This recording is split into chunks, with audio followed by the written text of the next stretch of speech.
les podcasts de Vatican News. Depuis le Pérou, le pape François a demandé ce dimanche aux autorités, aux responsables, à chacun en RDC de mettre en œuvre tous leurs efforts pour éviter toute forme de violence et chercher des solutions en faveur du bien commun. Ce message est intervenu en pleine scène de chaos pour de nombreux fidèles congolais. Dimanche matin, les forces de sécurité congolaises ont de nouveau en effet réprimé dans le sang des marches pacifiques organisées à l'appel du comité de coordination des laïcs du diocèse de Kinshasa pour demander le respect des accords de la Saint-Sylvestre. Au total, 6 personnes ont été tuées.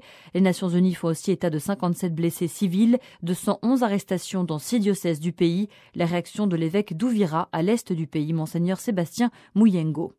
Quand on voit comment le pouvoir de Kabila réprime les marches là avec les moyens qu'on met, pourquoi on ne met pas ces moyens pour arrêter les violences et les guerres au Nord Kivu?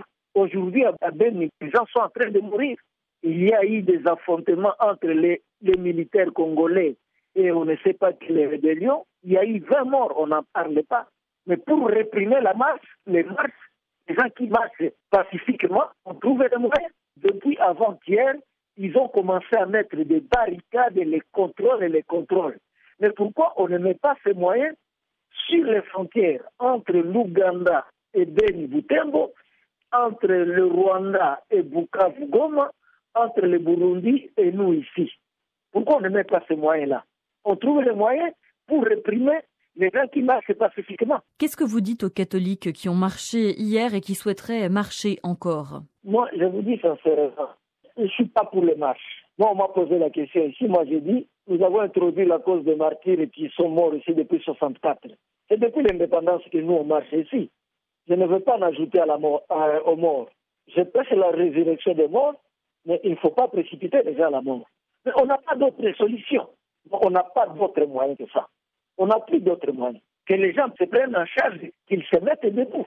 Et quel est ce pouvoir qui voit tout le monde sur la rue et qui s'entête en disant « Oh même, je suis là, j'irai ».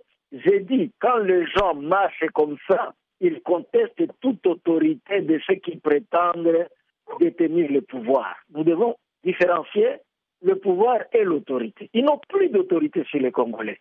Et là, ils s'imposent, ils font ce qu'ils veulent, ils s'imposent.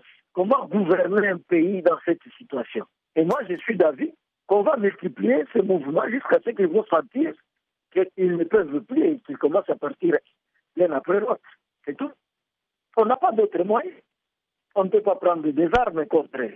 On ne peut pas. Est-ce que les évêques souhaitent tenter encore l'option du dialogue? Madame, c'est un dialogue des sourds.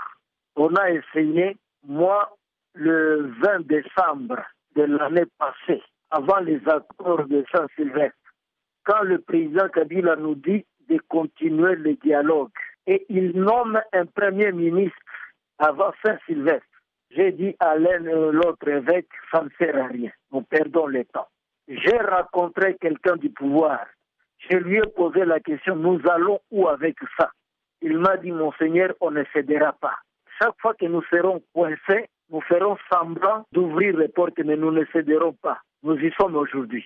Et moi, j'ai dit, moi je ne suis pas archevêque, je n'étais pas dans le groupe, mais j'ai dit à certains, nous perdons le temps, Kabila nous fait passer le temps. Nous y sommes aujourd'hui. Ça ne sert à rien, madame. Ça ne sert à rien. Je crois que l'épiscopat congolais a usé de tous les moyens. Moi, je ne vous dis pas ce qu'on a fait comme démarche. Nous avons maintenant quelques gens qui n'ont plus d'autre avenir que rester au pouvoir. Même à l'époque de Mobutu, on n'a pas vu ça. Le 16 février, Mobutu tue les chrétiens. Les soldats les attendaient sur la rue. Ils n'entraient pas dans les églises. Donc pour vous, il n'y a pas d'autre option que de marcher pacifiquement? Pacifiquement. Ce que je regrette, moi, c'est que les organisateurs ne tombent jamais. Ce sont les simples gens, les pauvres petits peuples qui tombent. Et il en restera quelque chose. Et ce Congo se réveillera. Et là, de plus en plus, ce n'est plus une marche des catholiques. Les protestants sont entrés là-bas, même les sectes sont entrés là-dedans. C'est dommage qu'on passe par là, c'est dommage, mais on n'a pas d'autre choix. Le pape a fait prier les Péruviens hier pour le Congo, prier pour qu'on évite les violences, prier pour le bien commun. Est-ce que c'est important cet appel pour vous? On en a déjà. Moi, je prie tous les jours, nous prions tous les jours. Le 31 décembre, comme les laïcs n'ont rien fait ici, nous avons prié avec les militaires, avec les policiers, et nous on a dit, on a versé trop de sang chez nous. Nous sommes parmi les zones les plus rouges du Congo. Je ne sais pas si on se résigne dans la prière, mais moi je crois dans la prière.